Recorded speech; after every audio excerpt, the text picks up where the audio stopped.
ጤና ይስጥልን እንዴት አመሻችሁ የፋና ፖድካስት ቤተሰቦቻችን። ፋና ፖድካስት ወቅታዊ ዝግጅታችን ጀምሯል። የዛሬ ወቅታዊ ፕሮግራማችን ደግሞ የሚመለከተው ጠቅላይ ሚኒስትር ዶክተር አብይ አህመድ በተገኙበት ዲጂታል ኢትዮጵያ 2030 በይፋ ተጀምሯል። ዲጂታል ኢትዮጵያ 2025 ደግሞ ባለፉት 5 ዓመታት የተከናወኑ በርካታ ስራዎች የነበሩበት ነው።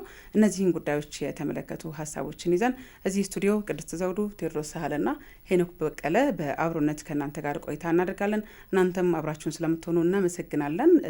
ከወዲሁም እንጋብዛችኋለን። እንዴት ዋላችሁ? እንዴት ቆያችሁ ባልደረቦቼ? እንደነሽ ቅድስት? ደህና ነን እግዚአብሔር ይመስገን። እንግዲህ ዲጂታል 2025 ኢትዮጵያ ላይ በርካታ ስራዎች ተከናውነዋል። የዚህም ደግሞ አንድ አካል በመጠቀም ደረጃ አንድ አካል መሆን እንችለናል እና እንደው በጥቂቱ እንኳን ብንጀምር እጃችን ላይ ካሉት ነገሮች ማየት እንችላለን ብዬ አስባለሁ። ስለዚህ ሁላችሁ መጀመሪያ ትራንስፈር አድርጋችሁልኝ እንጀምር።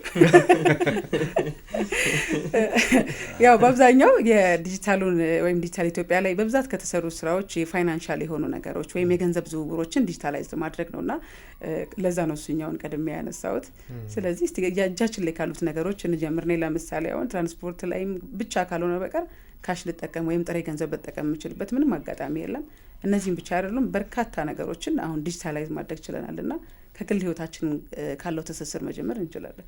እንዲህ የዲጂታል 2025ን ስናወራ ዲጂታል ኢትዮጵያ 2025 እንግዲህ 5 ዓመት ሆኖታል። 2020 በፈረንጆች ነው የተጀመረው በይፋ። ከዛ በኋላ ህይወታችን በጣም የተቀየረው በብዙ ነገሮች አይደለ? በሚገርም ፍጥነት በፍጥነት እና ክፍያዎቹን ስናይ እኔ እንደው ለሳምንት ካሽ ኪሴ እንኳን ማይኖርበት ጊዜ የተለመደ ሆኗል እና አዲስ ወደ ሽግግር ወደ ካሽለስ የሆነ አኗኗር ሽግግር ለማድረግ እየተንደረደረ ነው። ምክንያቱም በቀን ተቀን ህይወቴ ብዙ ጊዜ ገንዘብ ኪሴ ብዙ ገንዘብ አላገኝም እና ክፍያዎቹ ፍጥነቱ ባገኘሽበት ቦታ የትም ቦታ ሆነሽ ኪራይ መክፈል፣ የውሃ የተለያዩ ቢሎችን መክፈል ተችሏል እና ዲጂታል 2025 እንግዲህ ሁላችንም እጅ ላይ ገብቷል። ሁላችንም ህይወት ላይ በከፍተኛ ሁኔታ ውጤቱ እየታየ ነው እና ብዙ ለውጥ እንግዲህ ይሄ ፋይናንሻል አስፔክቱን ብቻ ነው ያለው ከፋይናንስ አንፃር ነው ከሱ ስለጀመርን ሌሎች ነገሮች አሁን ለምሳሌ ፋይዳ መታወቂያ ካሊያስ ከአገልግሎት የማይሰጥባቸው ማለት እንደ አንድ ቅድመ ሁኔታ ብዙ ቦታዎች ላይ አሉ። አሁን በባንኮችም እንደ ህግ ወጥቶ ሁሉም ሰው የፋይዳ ቁጥሩን ከባንክ አካውንቱ ጋራ እንዲያስተሳስር ተደርጓል። ይሄ በጣም አስፈላጊና አሁን በቅርብ እያየ ነው የመጣ ነው ተግባር ተጨባጭ የሆነ ለውጥ ነው የዲጂታል ስርዓቱ ማለት ነው። አሁን ቶሎ ብዬ ሳንቲሙን ብቻ ጠቀስኩ እንጂ መታወቂያ ያው የግል ጉዳይ ስለሆነ እንደ ግል ከጠየቅሽኝ እንደተባለው እኔ ፋይዳ አለኝ። በጣም ጥሩ። የዲጂታሉ ዓለም ያቀኛል። እሱ ነው አንደኛው ነገር። ሁለተኛው ነገር እንደተባለው ገንዘብ ማስተላለፍ እችላለሁ። እንደ ግል ስለተጠየቅኩ ነው። ያው የግላችን ነው እጃችን ላይ ካለው ነገር ስንጀምር ነው ተጨባጭ የሚሆነው። ለዛ ነው ስንጀምር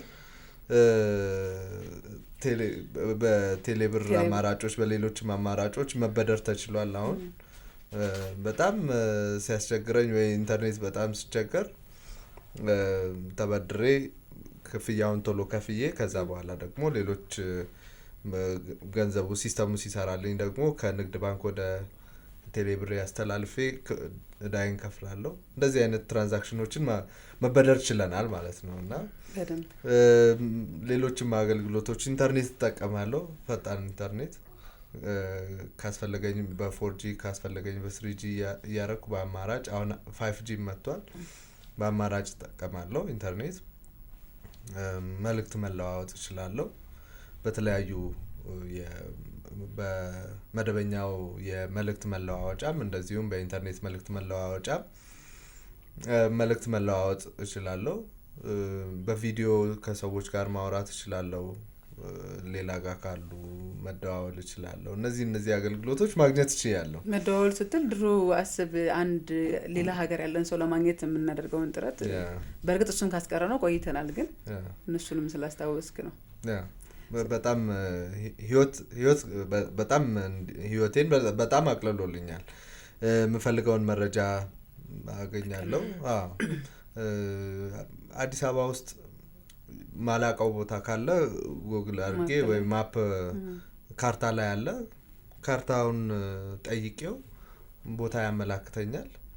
በጣም ብዙ ነገር ነው የሚያቀለው እና አዲስ አበባ ውስጥ ብቻ ሳይሆን ሌላም ክፍለ ሀገርም ቦታዎች የሚጠፉኝ ከሆነ ቦታዎችን መኖሪያ ቤት ሳይቀር መጠየቅ ችለናል እና እሱ በጣም ብዙ ነገሮችን አቅልሎታል። እነዚህ ነገሮች እኔ የምጠቀማቸው ናቸው። አሁን ደግሞ ኤአይ መጥቷል። ብዙ ነገር ጀነሬት አረጋለሁ፣ ቪዲዮ ጀነሬት አረጋለሁ ለሚያስፈልገኝ ነገር ወይም ቪዲዮ እንዲሰራልኝ ጠይቀዋለሁ። ፖስተሮች ምናምን ፎቶዎች እንደዚህ ይሰራለሁ በኤአይ። ብዙ ነው የምጠቀመው እኔ። አንተ ጠቅሞ በደንብ አጉልተህ ነው የነገርከን ሌላ። ምክንያቱም እጃችን ላይ ያለ ግን የዚህ የዲጂታል ኢትዮጵያ አካል ነው ብለን ማንገነዘባቸው ወይም ማንረዳቸው ነገሮችን በስፋት ነው ያነሳኸው። አሁን በጣም የሚገርምሽ ሌላው አንድ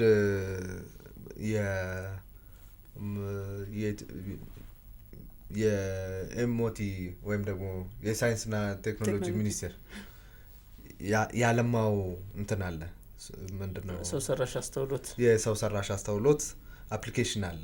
እንደነ ቻትጂፒቲ አይነት ያሉ መተግበሪያ አለ። ምንድነው የሚያደርግልኝ? ድምጽ ሰጠውና ትራንስክራይብ ወደ ጽሁፍ ይቀይራል። አሁን የሆነ ረጃጅም ጽሁፍ እንትኖችን ሀሳቦችን ወደ ጽሁፍ መቀየር ስፈልግ ብዙ ጊዜ ይቸገር ነበር። እየሰማሽ እያንዳንዱ ነገር ነው የምጽፊው። እኔ አሁን ለሱ ሰጠዋለሁ በጽሁፍ ያመጣልኛል። ያልኩትን ወደ ጽሁፍ ይቀይርልኛል። ከዛ ቋንቋ ያስተምረኛል።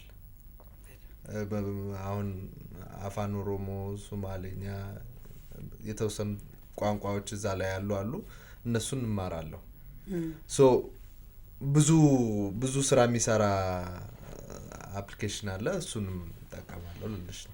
በጣም ድንቅ ነው። 5 አመት እንግዲህ የ5 አመት የ2025 እና አሁን ቀድመን ስለምናነሳ እሱን ላምጣና የ2025 የኢትዮጵያ የዲጂታል ኢትዮጵያ ሲጀመር በዚህ አጭር ጊዜ ውስጥ ይሄ ሁሉ ነገር ይሆናል ብሎ ማሰብ ከባድ ነው። ግን ቀስ በቀስ የዕለት ተዕለት ህይወታችንን እያቀለለ የገጠሪቱ ኢትዮጵያ ክልል አካባቢዎች ሁሉ ገብቶ ብዙ ሰዎች እነዚህ ነገሮች ተደራሽ መሆን እንዲችሉ ሆኗል እና አንተ እንዳልከው ይሄ እንግዲህ የሁሉም ዜጋ አይደለም፣ ግን የብዙዎቻችን እየሆነ መጥቷል። አሁን ላይ ሁሉም ጋር እንዲደርስ አሁን እንግዲህ ወደ 2030 ስንመጣ እናወራለን። ግን ደግሞ በጣም በርካቶች ወይም በርካታ ዜጋ ጋር ደርሶ ይህን ነገር ተጠቃሚ መሆን ችሏል። በተለይ ደግሞ ቴክኖሎጂን የመጠቀም እድል ያገኘ ሰው እድሉም ኖሮት ደግሞ አንዳንዴ የማያያላ እጁ ላይ እኮ ስማርት ስልክ ይዞ ምን ማድረግ እንዳለበት የማይረዳ ሰው ሊኖር ይችላል። ስለዚህ እነዚህን ነገሮች ይዘው በብዙ መልኩ ሊጠቀሙ የሚችሉ ወጣቶችን ዜጎችን ማፍራት የተቻለበት ለቤተሰቦቻቸው ጭምር ማለት ነው። አሁን አንተ ስትነቃ ወላጆችን አሁን እኮ እንደዚህ መጥቷል፣ እንደዚህ ማድረግ እንችላለን፣ ይሄን ነገር እንዲማቅለል እንችላለን። ወደ አገልግሎት ስንመጣ አሁን ወደ የመንግስት ተቋማት ላይ ያለው አገልግሎት አሁን ላይ እጅግ በጣም በተለየ መልኩ ሆኗል። ወደ ዲጂታል ተቀይሯል። ወደ አንድ መስኮት አገልግሎት የመጣበት ምክንያት አንዱ በዲጂታል መንገድ ነው አይደል? ወደ አንድ መስኮት ነገሮችን መሰብሰብ እጅግ በጣም ከባድ ነው። ከፋይል ክምችት ወይም ከመዝገብ ክምችት ወጥተን ወደ ዲጂታላይዝ ሰብስበ ነው አንድ ሰው የሚፈልገውን ነገር ሁሉ በአንድ ጊዜ እንዲያገኝ ማድረግ የተቻለበት አጋጣሚ አለ። አሁን በቅርቡ እንኳን አባቴ በጣም ላስፈላጊ ጉዳይ ያለችው ጊዜ አጭር ነበርና እንዴት አድርጌ ነው የሚያሳድሰው አንድ ጉዳይ ነበረው። እሱን ለመጨረስ በፊት ስንት ቀን ያስፈልግ ነበር? መጀመሪያ አንዱን ቀጥሎ አንዱን እያልክ በትንሹ 5-6 ቀን ከክፍለ ሀገር የምትመጣ ከሆነ ደግሞ ከወር በላይ ሊፈጅብህ ይችላል። በ4 ሰዓት ባልሞላ ከነ ትራንስፖርቱ ነው ነገር 4 ባልሞላ ሰዓት ውስጥ ሙሉ ጨርሶ እኔ ጋር ነው ቀጥታ የደወለ ቦታውን ጠየቀኝ እኔ ስለነበረና እጅግ በጣም ተደንቆ ነበር ሲያወራ የነበረው። ይሄ አንዱ የ2025 ዲጂታል ኢትዮጵያ ስኬት አድርገን የምናነሳው ነው። በመንግስት ተቋማት ጋር ያለው ይሄ ቢሮክራሲ መንከራተት፣ የመዝገብ መጥፋት፣ ማውጣት፣ ማስገባት ያሉን አድካሚ ብዙ ጊዜ መዘጋጃ ቤት አካባቢ ስንሄድ የምናጣቸው ፋይሎች አሉ አይደለም? ያን ሁሉ አሁን ላይ እንደዚህ የሚፈልግ ሰው አለ እንዴ? ፋይዳህን ይዘህ ትሄዳለህ። ከዛ በኋላ የምትፈልገውን ፋይል በምትፈልገው ጊዜ በዛው ልክ ደግሞ እዛ ቦታ ላይ የተመቻቹ ሰዎች የበቁ ሰዎች ተዘጋጅተው እነዛ የበቁ ሰዎች እየመሩ ከቀጥታ ሄደህ ጉዳይን ጨርሰህ የምትመጣበት አጋጣሚዎች የተፈጠሩበት ነው ይሄ 2025። በበርካታ መልኩ በማኑፋክቸሪንግ ማንሳት እንችላለን፣ በኢንዱስትሪው ማንሳት እንችላለን፣ በቱሪዝሙ ማንሳት እንችላለን። በየዘርፉ ውጤት ማምጣት የተቻለበት ነው እና ስለ 2025 ዲጂታል ኢትዮጵያ ውስጥ ጥቂት ነገር ውጤቶችን ብናነሳ እጃችን ላይ ያለውን አንስተናል፣ ግን ደግሞ ተጨባጭ የሆኑትን ሌሎችንም ተጨማሪ ሀሳቦችን ብናንሸራሽርበት መልካም ይሆናል። የዲጂታል 2025 ዲጂታል ኢትዮጵያ 2025 እንግዲህ 5 ዓመት ሆነው እና ተጠናቀቀ። ስትራቴጂው ምንድን ነበረ፣ አላማዎቹ፣ ግቦቹ የሚለው ማየት አስፈላጊ ነው። ምክንያቱም እቅድ ነበረ፣ ይህን እናሳካለን ተብሎ ነበረ የተጀመረው እና በዛን ወቅት ምንድነው ዋናው አላማ የነበረው አካታች ብልጽግና ማምጣት ነው በኢትዮጵያ ዘንድ። አንዱ ግቡ እሱ ነበረ።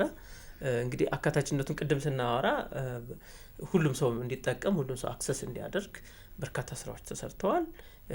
የምናነሳቸው ቁጥሮች ይኖራሉ። ለምሳሌ ኮደርስ ስልጠና ሁሉም ሰው እንዲያገኝ መደረጉ፣ 5 ሚሊዮን ኮደርስ ስልጠና እንዲደረግ ሁሉም ሰው እድሉ ክፍት ነው ለብዙ ሰው የነበረው ነው። አንዱ እሱ ነበረ። ሁለተኛው የብዝሃ ኢኮኖሚ መፍጠር ነው። እንደው ዲጂታል ሲስተም በራሱ እንደ አንድ የኢኮኖሚ አማድ ሆኖ ብቅ ብሏል። ከዛ በፊት የነበሩት እንደነ ግብርና፣ እንደ ኢንዱስትሪ፣ ቱሪዝም እና ማዕድን እኩል ዲጂታል ሲስተሙ በራሱ እንደ አንድ የኢኮኖሚ አማድ ሆኖ መጥቷል ራሱን ችሎ። በአሁኑ ሰዓት እንግዲህ መሆን ባለበት ደረጃ ሆኗል። ምክንያቱም በከፍተኛ ደረጃ ኢኮኖሚያችን በዲጂታል ስርዓት ውስጥ እየሰራ ነው። አለ ዲጂታል ስርዓት የማንሰራበት ወቅት ደርሰናል። ይህ ማለት ዋና ቁልፍ ኢንስትሩመንት ወይም ደግሞ ቁልፍ መሳሪያ ሆኗል ማለት ነው ዲጂታል ቴክኖሎጂ እና ሁለተኛው ኦብጀክቲቭ ይሄ ነው። ሶስተኛው እንግዲህ የስራ እድል መፍጠር ነው። በስራ እድል ፈጠራን በተመለከተ ክቡር ጠቅላይ ሚኒስትሩም የዲጂታል 2030ን ሲያበስሩ በዲጂታል ዘርፍ በርካታ ስራ እድሎች ተፈጥረዋል። በሚሊዮን የሚቆጠሩ ወጣቶች ስራ በተለይ በዲጂታል ዘርፍ ሰልጥነው ስራ እንዲያገኙ ተደርገዋል። እንደውም የሩብ ዓመቱን የዘንድሮውን የመጀመሪያውን ሩብ ዓመት ሪፖርት ሲያቀርቡ በርካታ ወጣቶች እዚህ ሀገር ውስጥ ሆነው በሪሞት በርቀት ስራ ይሰራሉ፣ ውጭ ሀገር ላሉ ኩባንያዎች። ይሄ ማለት እንግዲህ በዲጂታሉ ዘርፍ ስራ ተፈጥሯል ማለት ነው። በዚህ ደግሞ ለሀገራችን ትልቅ የሆነ የውጭ ምንዛሪ ያስገኛል እና በርካታ ወጣቶች በሺዎች የሚቆጠሩ ወጣቶች ስራ እየሰሩ ነው ኦንላይን እዚህ ቁጭ ብለው አሜሪካ ላሉ አውሮፓ ላሉ ኩባንያዎች ይሰራሉ ማለት እንግዲህ የዲጂታል እውቀታችን ክህሎታችን ምን ያክል ከፍ እንዳለ ነው የሚያሳየው። ስለዚህ ይሄ ስራ ፈጠራውም አንድ ትልቅ ኦብጀክቲቭ ነበረ። እሱም በሚገባ የተሳካ ነው። ሌላው ኢትዮጵያን ከዓለም የኢኮኖሚ ስርዓት ጋር ማስተሳሰር ነበረ። እንግዲህ ዓለም ኢኮኖሚ እንደምታውቁት ዓለም ስርዓቱ በአጠቃላይ ዲጂታላይዝድ ሆኗል። ሁሉ ነገር በዲጂታል ሲስተም ነው እና እኛም አሁን እየሰራናቸው ያሉ ስራዎችን ስናይ ፋይዳን ማየት እንችላለን። ሙሉ ለሙሉ የኢትዮጵያን ሕዝብ እንግዲህ በዲጂታል ስርዓት ውስጥ በአንድ ቋት እንዲሆን ዳታው እየተሰራ ነው። ከዚህ በኋላ የምንሰራቸው ስራዎች በሙሉ ኢኮኖሚያችን በዚህ ሲስተም ውስጥ ነው የሚያልፈው ማለት ነው። ይህን ሲስተም ስንጠቀም ቅድም ቅድስት ያነሳሽው ነጥብ አለ። የሰዎችን ጊዜ ህይወት ማቅለል ነው። ዲጂታል ቴክኖሎጂ በአጠቃላይ አንዱ ጊዜ መቆጠብ ነው፣ ህይወትን ማቅለል ነው። ሌሎች ነገሮች ደግሞ አሰራሮች ቅልጥፍና ሲኖር ከዘመኑ ጋር እንራመዳለን፣ ውጤታማ ምርታማ እንድንሆን ያደርገናል እና እነኝህን ስራዎች በዚህ ግቦች ይዞ ነበረ 2025 ዲጂታል ኢትዮጵያ 2025 እየተጀመረው። ውጤቱ ክቡር ጠቅላይ ሚኒስትሩም እንዳሉት ሙሉ ለሙሉ የተሳካ ነው። ትንሽ 2025 ላይ ለመጨመር ያክል በእነዚህ አሁን ቀደም ሲል ቴዲ ባነሳቸው ኦብጀክቲቮች ወይም መነሻ ምክንያቶች ተነስቶ ግን ስትራቴጂውን ለመተግበር የተካሄደባቸው መንገዶች አሉ። ምን ላይ ብንሰራ ስትራቴጂው ውጤታማ ይሆናል? የስራ እድል ፈጠራው፣ ከኢኮኖሚውን ከሌሎች ዓለማት ጋር ማስተሳሰሩ፣ ሌሎችም ጉዳዮች፣ የአገልግሎት ቅልጥፍናው እንዴት ይምጣ የሚለው ኢኮኖሚው ራሱ የኢኮኖሚ ምንጭ እንዴት ይሁን የሚሉት ነገሮች በስፋት የተቀመጡበት ነበር። ስትራቴጂ 2025 ላይ ማለት ነው። ዲጂታል ኢትዮጵያ 2025 ላይ ምንድነው የተጠቀምንበት መንገድ አሁንም ለቀጣዩ ለ2030 በደንብ ጥሩ መነሻ ሆኖ የሚያገለግለን ነገር ምንድነው? የመጀመሪያው ኢንፍራስትራክቸር ነው ወይም መሰረተ ልማት መገንባት ነው። ለዲጂታል ስርዓቱ ሁለት መሰረታዊ መሰረተ ልማቶች ያስፈልጉታል። አንደኛው ኤሌክትሪክ ነው፣ ሁለተኛው ደግሞ ኢንተርኔት ነው። ቴሌኮም ዘርፉ ላይ በቴሌኮም ዘርፉ ላይ ሌላውም ሰርቪስ ላይ ሁለቱ መሰረታዊ ነገሮች ናቸው። የመብራት አገልግሎት ወይም የኤሌክትሪክ አገልግሎትን ብናይ የኤሌክትሪክ አገልግሎት ከነበረበት አሁን ወደ 63% አሳድገነዋል። አሁን 63% ላይ ነው ያለነው እንደ ሀገር። ከዚህ በፊት የነበርነው በጣም ብዙ የኃይል መቆራረጦች የነበሩበት ፋብሪካዎች፣ ኢንዱስትሪዎች አክቲቭ ያልሆኑበት ወይም ደግሞ አቅም እንዲኖራቸው ያልሆነበት ነው። ምክንያቱም በኃይል መቆራረጥ ምክንያት ኢንዱስትሪዎች በበቂ ሁኔታ ማምረት እየቻሉ አይደለም። ማምረት መቻል ብቻ አይደለም፣ የተለያዩ የእቃዎች ላይ ጉዳት ይደርሳል ከኃይል መጨመርና መቀነስ ጋር ተያይዞ እነዚህ ችግሮች በጣም ሰፊ የዲጂታል ስርዓቱ ቶሎ የተቀላጠፈ እንዳይሆን አድርገውታል።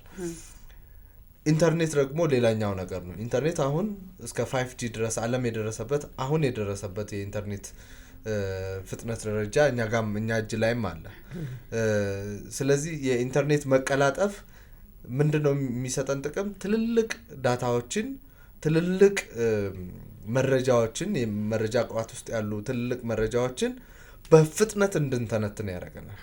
በአጭር ጊዜ ተንትነን እሱን ወደ አገልግሎት ወይም ደግሞ ወደ ስራ እንድንቀይረው ያደርገናል። መረጃዎች አይደሉ ተተንትነው ግብአት የሚሆኑት ለምንሰራቸው ነገሮች። ለምሳሌ ምን ያህል ህዝብ እንዳለን ስናቅ ለዚህ ህዝብ ምን ያስፈልጋል የሚለውን እናውቃለን። ስለዚህ ቢግ ዳታዎችን እንደዚህ ቶሎ እንድንተነትን ያደርጋል። መረጃ በተነተነ አሁን ለምሳሌ የአየር ትንበያ መረጃ የየቀኑን በፍጥነት የሚተነትን ማሽን ካለን ወይም የኢንተርኔት አቅም ካለን የአየር ንብረታችን ዛሬ ምን ይሆናል የሚለውን እናውቃለን። ስለዚህ መቼ ምን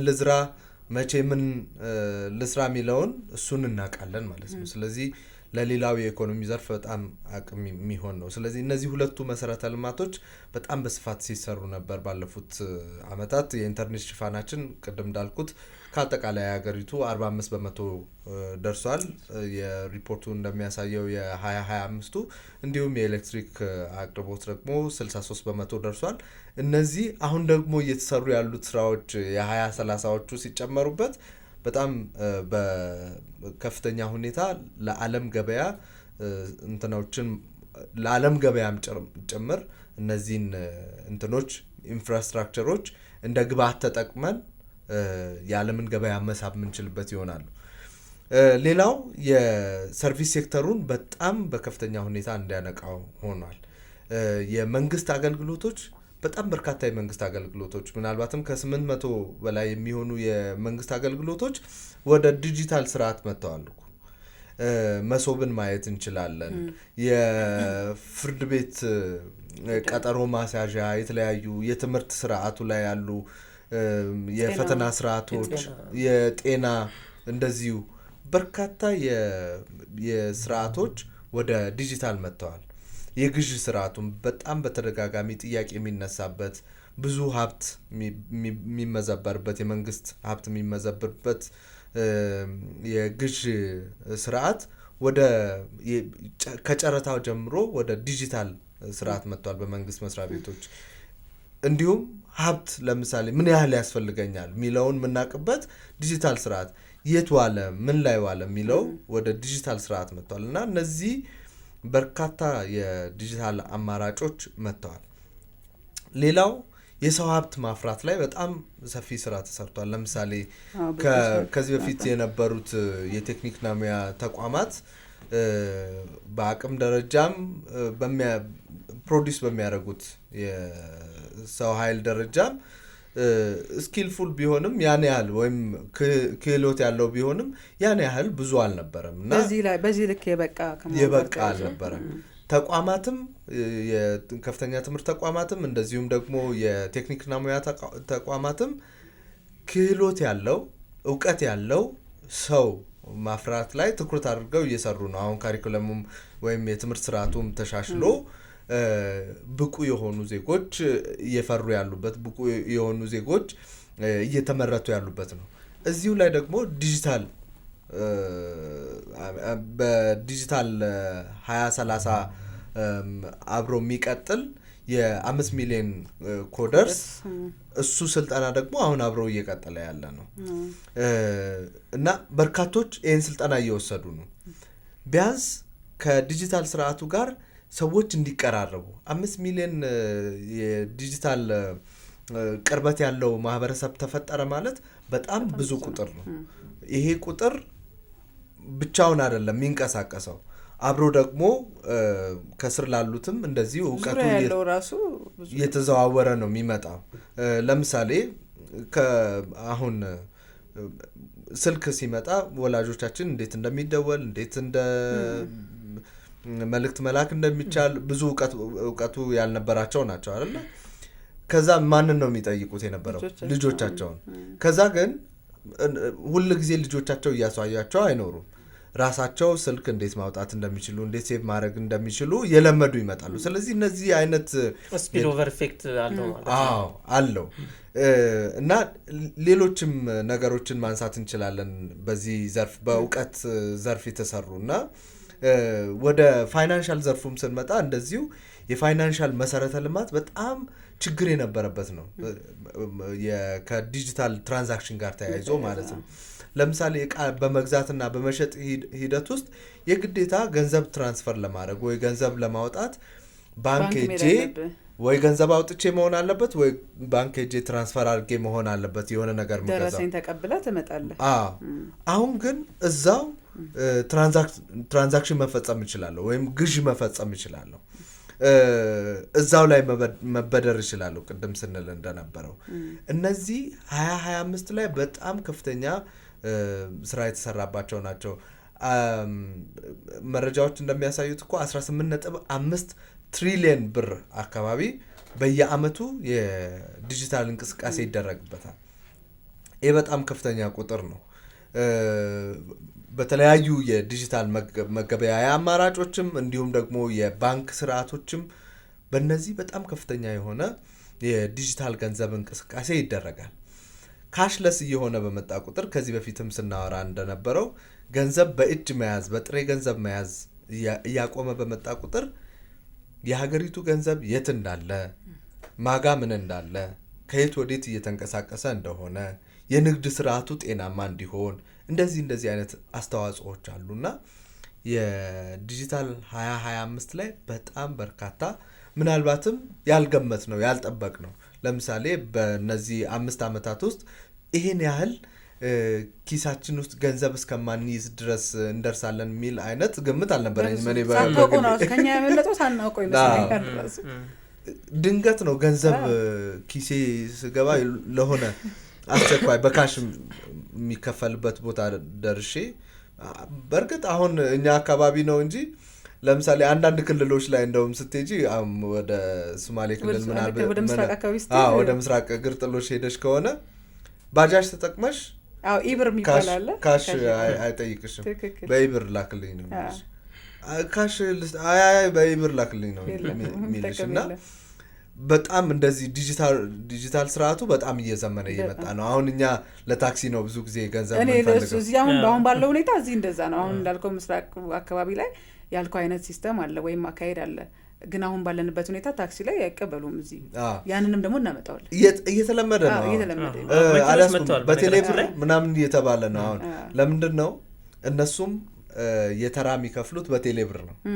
ስለዚህ ቴሌብራቸው ላይ ስትልኪላቸው ለተራ ለመክፈል ከዛው ላይ ከቴሌብር ስለሚጠቀሙ አሁን የትራንስፖርት ስርዓቱም ቴሌብርን እየለመደው እየመጣ ነው።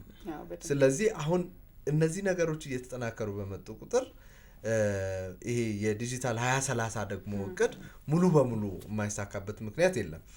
አሁን ግን ከጠበቅነው እኔ በግሌ ምናልባት ሪፖርቶቹ የሚያሳዩት በጣም ብዙ ነገሩ ከተጠበቀው በላይ ነው። ከታቀደው በላይ ነው ብዙ ነገሩ። አሁን 2030 ላይ ግን ምናልባት አሁን ከዓለም ጋር ነው ውድድራችን፣ ዓለም ከደረሰበት ደረጃ ጋር ነው ውድድራችን እና 2030 ስትራቴጂም ይህን ዓለም የደረሰበትን ለመድረስ አይደለም ደርሶ ለማለፍ ከዓለም ጋር ተወዳዳሪ የሆነ ኮምፒተንት የሆነ አቅም ለመፍጠር ነው።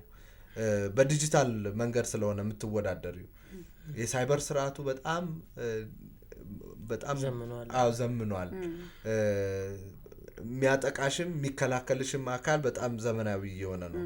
ስለዚህ አንቺም በዛው ልክ መዘጋጀት አለብሽ፣ ስርዓቱም በዛው ልክ መዘጋጀት አለበት። አሁን እኮ 24/7 ጥበቃ ይደረጋል የሳይበር ስርዓቱ ላይ አይደል? ዳታ መረጃ በጣም ትልቅ ሀብት ነው። ልክ አሁን ፋይዳ ትልቅ ሀብት ነው እየጨመረልን ያለው እኮ የተከማቸ ትልቅ ዳታ ትልቅ ሜታ ዳታ ወይም ደግሞ ቢግ ዳታ የሚባለው እሱ እንዲኖረን እያደረገ ነው። እሱ በኖረን ቁጥር ትልቅ ሀብት ነው። እሱ ራሱ ይሸጣል፣ ይመነዘራል። ብዙ አወራው መሰለኝ። 25 ላይ ግን ትንሽ ነገር ብጨምር ብዬ የማስበው እዛችሁ ላይ ከመልካም አስተዳደር ጋር ተያይዞ ያሉትን ክቡር ጠቅላይ ሚኒስትሩም ሲያነሱት ነበር እዛው መድረክ ላይ እና ከመልካም አስተዳደር ጋር ያሉ ስራዎች በእጅጉ እንዲቀንሱ አስቻይ ሁኔታዎችን የፈጠረው ይሄ ዲጂታል ኢትዮጵያ 2025 መፈጠሩና ቅድም ያልናቸው እዚህ በአገልግሎቱም ዘርፍ በሁሉም ዘርፍ በአጠቃላይ በተለይ አብዛኛው ወደ አገልግሎቱ ስለሚያደላ ነው ይሄ የመልካም አስተዳደሩ ችግርና ሌብነትን ያስቀራል። እጅግ በጣም ችግር እየሆነ እንግዲህ ሰሞኑን እኮ በገቢዎች ሚኒስቴር ካሜራ ተጀምሯል። እሱም ብቻ ነው። ከዛ ቀደም የተጀመሩ በጣም ብዙ ስራዎች ስላሉ ባጭሩ አንድ ተቋም ላይ ስትገባ ማንን ሄዶ እያገኘ ምን እየተናገረ ምን እየሰራ እንደሆነ ማን ባለጉዳይ ተስተናግዶ እየሄደ እንደሆነ የሚያሳዩ የደህንነት ካሜራዎች ከተገጠሙ እኮ እንደውም ሰንበትበት ብሏል አይደለ? አሁን እንደውም አንድ ለአንድ ሆነ እንጂ አሁን ለአንድ ለአንዱ በቅርቡ የመጣ ነው። ባለፉት ጊዜያት በነበረው ደግሞ የደህንነት ካሜራዎች በየቦታው በተለያዩ ተቋማት ላይ የተደረጉ ሰዎች ተገልጋዮች መጥተው እንዳይንገላቱ፣ ለሌብነት እንዳይዳረጉ፣ እንደዚሁም ደግሞ አገልጋዮችም ደግሞ ላልተገባ አይነት ስርቆት እንዳይዳረጉ የሚያደርጉ አሰራሮች ከተዘረጉ ሰንበትበት ብለዋል እና እነዚህ ደግሞ በተለይ መሬት አካባቢ ያለውን ነገር እሳቸውም ሲናገሩት ነበር። መሬት አካባቢ ላይ ማን ምን እንዳለው ያለውን ነገር የሚያሳየው ፋይል በየከተማው አንድ ግለሰብ በተለያየ ከተማ ላይ የተለያየ አይነት ይዞታዎችን ይዞ ትመለከታለ። እነዛ ደግሞ በጣም ብዙ ትስስር ያለው ከመሆኑ ጋር ተያይዞ ከሌብነት የጸዳ አይደለም እና ይህንን የምናጣራበት መንገድ ሰጥቶናል። በተለይ ፋይዳም አለ። ከፋይዳ ጋር ተያይዞ የመጣው የአሰራሮችን ዲጂታላይዝ ማድረግ በራሱ ግልጽ የሆነ አሰራር እንዲዘረጋ በኋላ ማን ምን እንዳለው እንዲለይ የሚያስችል ስርዓትን እንዲዘረጋ የሚፈጥር ነው እና ይሄ ሌብነትን፣ ሙስናን በአጠቃላይ ከመልካም አስተዳደር ጋር ያሉ ችግሮችን በእጅጉ የሚፈታ ነው እና ብዙዎችን ስላነሳችሁት ነው እኔ ወደዚህ ወደ መልካም አስተዳደር የመጣሁት ሀሳቦችን ላለመድገም። ወደ 2030 ደግሞ እንምጣ።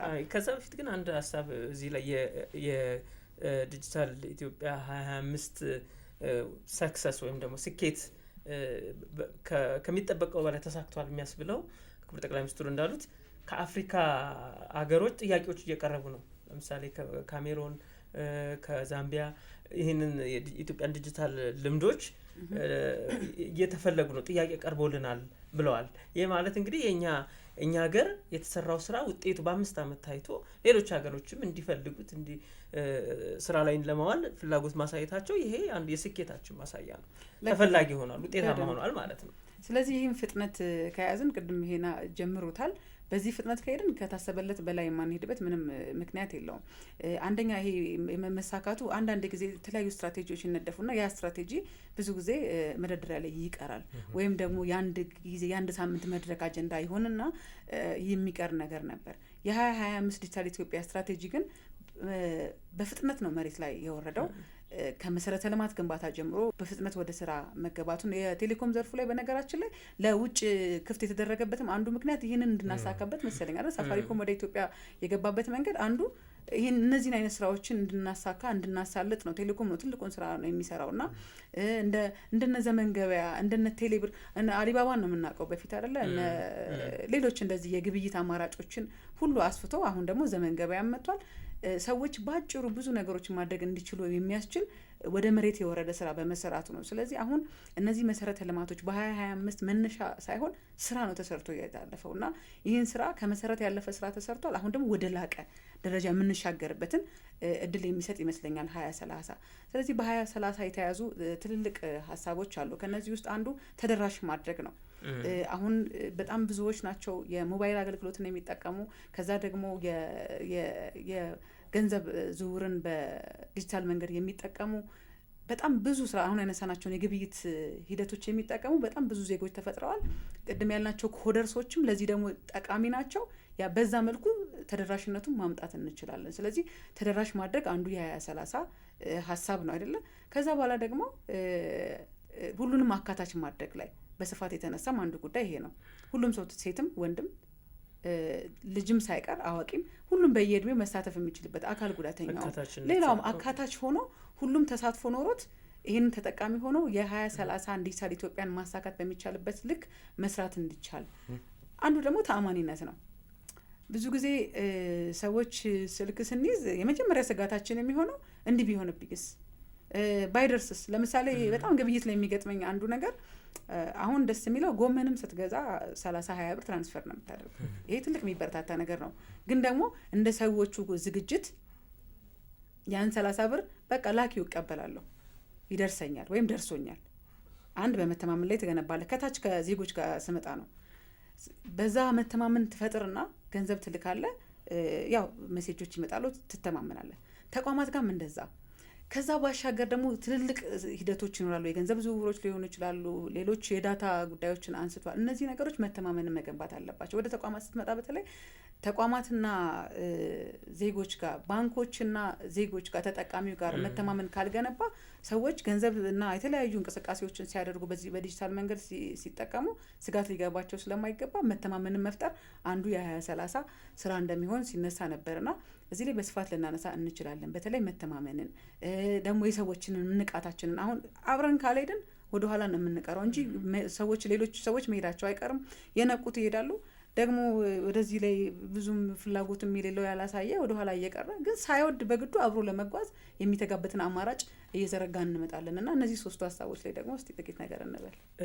አሁን መጨረሻ ላይ በተቋማትና በዜጎች መካከል መተማመንን ማጎልበት የሚለው እንደው የሶሺዮሎጂ ላይ ይመስለኛል ኢኖቬሽን ዲፊውዥን ቲዮሪ የሚባላል ኮሚኒኬሽን ይሁን ብቻ ትዝ አይለኝም። እዛ ላይ ምን ይላል? አንድ የሆነ ቴክኖሎጂ ወይም ደግሞ ፈጠራ ሲመጣ ማህበረሰቡ የሚቀበልበትን ሂደት ነው የሚያሳየው እና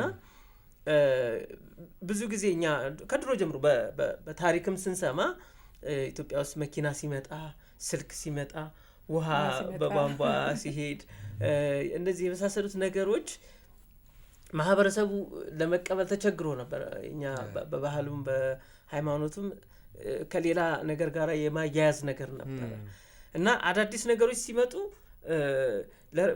የተወሰኑ ሰዎች ናቸው ቀድሞ ጉዳዩን የሚቀበሉት።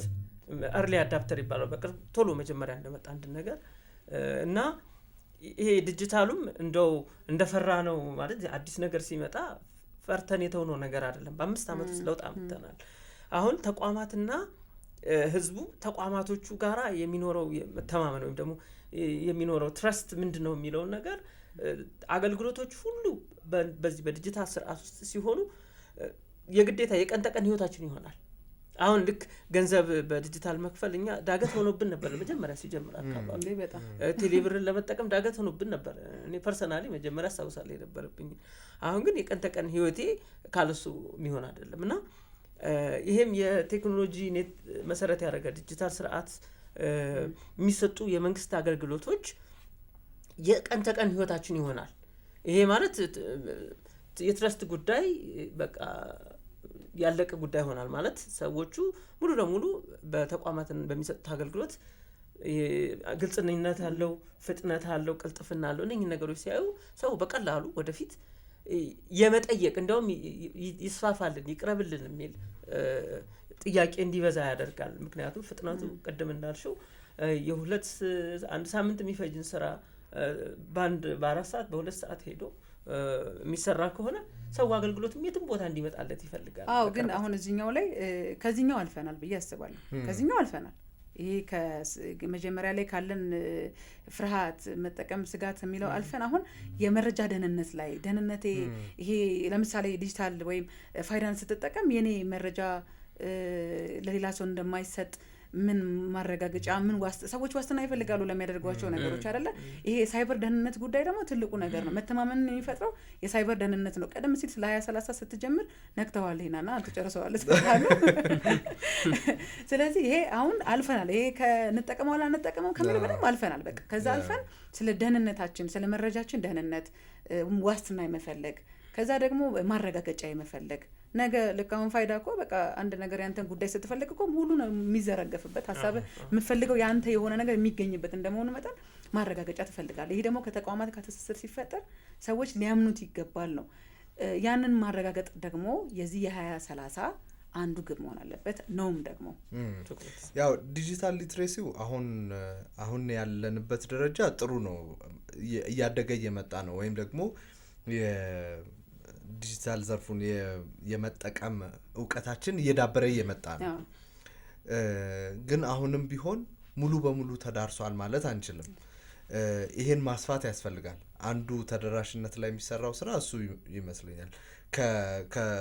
ከሊትሬሲ ወይም ከእውቀቱ በተጨማሪ ኢንፍራስትራክቸሮቹም ቅድም ያልናቸው ሙሉ በሙሉ ወደ ሁሉም ሀገራት በብቃት የሀገራችን ክፍሎች በብቃት መድረስ ያለባቸው የኢንፍራስትራክቸሮች ይኖራሉ ወይም የመሰረተ ልማቶች ይኖራሉ።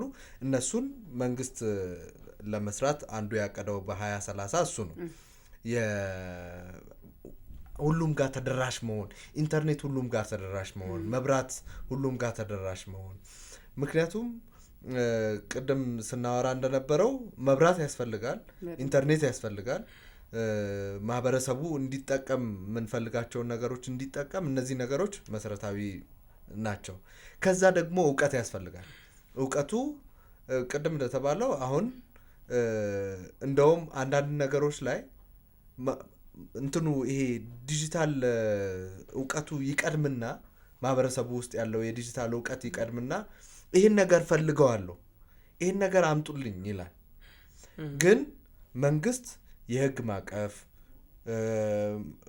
አስቻይ ሁኔታ፣ እውቀት እሱን ሞኒተር የሚያደርግበት የሚቆጣጠርበት እውቀት ምናምን ስለሚያስፈልገው አንዳንድ ነገሮች እንደውም ይገደባሉ እኮ እንጂ አሁን ሰው ጥቂትም ቢሆን በጣም የቀደሙ ሰዎች እየኖሩ እየመጡ ነው። ጥቂትም ቢሆን በጣም አልፈው የሄዱ ሰዎች እየኖሩ እየመጡ ነው። ስለዚህ የህግ ማዕቀፎች እንደዚህ መስራት ያስፈልጋል ከስር ከስር። እነሱ ባልተሰሩበት ሁኔታ እነዚህ የቴክኖሎጂ እድገቶች በጣም ተለጥጠው የሚመጡ ከሆነ ምናልባት ሀዲዳችን ሊያስቱን ይችላሉ። ስለዚህ እውቀቱ አሁን እያደገ እየመጣ ነው የሚለውን ለማንሳት ነው። ቅድም እንደተባለው ትረስት ያስፈልጋል። ዲጂታል ዓለም ላይ በጣም ትልቁ ነገር ትረስት ነው፣ መተማመን ነው። የዲጂታል ዓለም ዋና ዓላማም መተማመንን መፍጠር ነው። ጤናማ የሆነ እንትኑላ ስናረግ ቻት ስናረግ ወይም ደግሞ ከመልእክት ስንለዋወጥ በኢንተርኔት መረብ መልእክት ስንለዋወጥ ትልቁ እንትናችን ምንድን ነው? ይሄን መልእክት ሌላ ሰው ያየው ይሆን? ይከፈትብኝ ይሆን? ሌላ ሰው ይጠልፈው ይሆን ሚል ስጋት ነው እንጂ የሚኖረን በቅልጥፍና ደረጃ ቀልጣፋ ነገር እኮ ነው። እንመርጣለን ሁላ እኮ ኢንክሪፕትድ ነው ወይም ደግሞ የተቆለፈ ነው መልእክት የምልከው ብለን አሁን በዘመናዊ መንገድ መቆለፍ ጀምረናል አይደል? ኢንክሪፕት ሌላ ሰው እንዳያየው እኔና ኤከሌ ብቻ የምንለዋወጠው መልእክት ነው። ሌላ ሰው መሀል ላይ እንኳን ገብቼ ሊየው ቢል ምንም ትርጉም ማይሰጠው እንዲሆን ሆኖ ነው ኢንክሪፕትድ ተደርጎ የምንላላከው። ስለዚህ የመተማመን ጉዳይ በጣም እየመጣ ነው። በኢንተርኔት ዓለሙ ብቻ ሳይሆን አንድ ተቋም ሄጄ እንደዚህ አድርግልኝ ብዬ ስጠይቅ ለሚሰጠኝ አገልግሎት ከተለያዩ አሻጥሮች ሙስና የጸዳ መሆኑን መተማመን ያስፈልጋል። ይህን እንዴት ነው የምንተማመነው? በዲጂታል ስርዓት የተመዘገበ አገልግሎት እየሰጠኝ ከሆነ ምን አገልግሎት እንደሰጠኝ ምን አገልግሎት እንደጠየቅኩ ይታወቃል። ግልጽ ነው። ስለዚህ እኔና አገልግሎት ሰጪው ተማምነናል ማለት ነው። ሌላው ኢፊሸንሲ ነው። አይ እንትና ስለሌሉ ነው፣ ኧረ እንትኑ ዛሬ ሳምንትና ይሄ ነገር ይቆያል፣ ይሄ እንትን እንዳይለይ ዲጂታል ስርዓቱ ላይ በምን ያህል ደቂቃ ውስጥ ይሄ ጉዳይ ማለቅ እንደሚችል አለ። ስለዚህ መተማመን ይፈጥራል። ቅልጥፍናው በመጣ ቁጥር መተማመን ይፈጥራል። በተንዛዛ ቁጥር እንዲያጥርልኝ ብዬ ሰው የሚሰራው ነገር ከሆነ ሰው እጅ ላይ ያለ ነገር ከሆነ እንዲያጥርልኝ ብዬ ወይ ደግሞ ከሌላው በተሻለ እንዲሰራልኝ ብዬ ኦር ሌላም ምክንያት ይዤ ገንዘብ ለሌሎች ልከፍል እንደዚህ አይነት ነገሮችን ላረግ እችላለሁ። አሁን ግን መተማመን የፈጠረ ስርዓት ሲኖር በመንግስትም ይሁን በግል ዘርፉ የአገልግሎት ልውጥ ላይ ተአማኒነት እንዲፈጠር ያደርጋል። ትክክለኛ ገንዘብ መክፈሌን፣ ትክክለኛ አገልግሎት ማግኘቴን እነሱ መታየት የሚችሉ ነገሮች ስለሆኑ መመዘን የሚችሉ ነገሮች ስለሆኑ ማለት ነው እና ተደራሽነት፣ ተአማኒነት እና በብቃት በቅልጥፍና እነዚህ ነገሮች በጣም ወሳኝ ናቸው። 2030ም እነዚህ ነገሮች በጣም የሚመልሳቸው ይመስለኛል። ምክንያቱም አለ በደንብ 2025 ድረስ የመጣንበት መንገድ የ5 ዓመት ስትራቴጂው ትልቁ ነገር አልቋል፣ ትልቁን ነገር ሰርቶ ጨርሷል ብለን እናምናለን እና ከዚህ በኋላ ያለው የቀረው በጣም ጥቂቱ ይመስለኛል። ወይም ደግሞ አቺቭ ማድረግ ምንችለው ማሳካት ምንችለው ነገር ይመስለኛል የቀረው። ሰፊ ሀሳብ ነው። እንግዲህ ዜጎች ደግሞ በዚሁ ልክ እንግዲህ ኢትዮጵያ ልትራመድ በፈለገችው ልክ ልትሄድ የምትችለውን ርቀት የሚያስኬዱት ዜጎች እንደመሆናቸው የዚህ ነገር ተግባራዊነት አረጋጋጭ ወይም ማረጋገጫ መሆን እንዲችሉ ተሳትፎ ተግባራዊነት ያስፈልጋል እና እዚህ ላይ ሁላችንም ኃላፊነት እንዳለብን ያው ግልጽ ነው። ይህንንም ፕሮግራም ለሚመለከቱ ተመልካቾች የኛ መልእክት ይሄ ነው። 2030 ይሳካል ብለን እናስባለን ብቻ ሳይሆን ከዛ በላይ እንደምናሳካ እርግጠኛ በመሆን ነው ይሄን ውይይት ያደረግነው። ጥሩ ነበር። ያው እንግዲህ ይህም ፕሮግራም የሚተላለፈው በዲጂታል አማራጭ እንደመሆኑ ዓለም የዲጂታል ሆናለች፣ እኛም የዲጂታል ሆነናልና አጠቃቀማችን ጥሩ እንዲሆን ነው የሚገባን። ለማንኛውም የነበረን ቆይታ ጥሩ ነበር። እናመሰግናለን። እናመሰግናለን። የተከበራችሁ የፋና ፖድካስት ቤተሰቦች ዛሬ በወቅታዊ ፕሮግራማችን ዲጂታል ኢትዮጵያ 2030ና ያለፈውን ዲጂታል ኢትዮጵያ 2025ን የዳሰስንበት ነበር። ቅድስት ዘውዱ፣ ቴዎድሮስ ሳህልና ሄኖክ በቀለ በአብሮነት ከእናንተ ጋር ቆይታ አድርገናል። እናንተም አብራችሁን ስለነበራችሁ ከልብ እናመሰግናለን። ጤና ይስጥልን።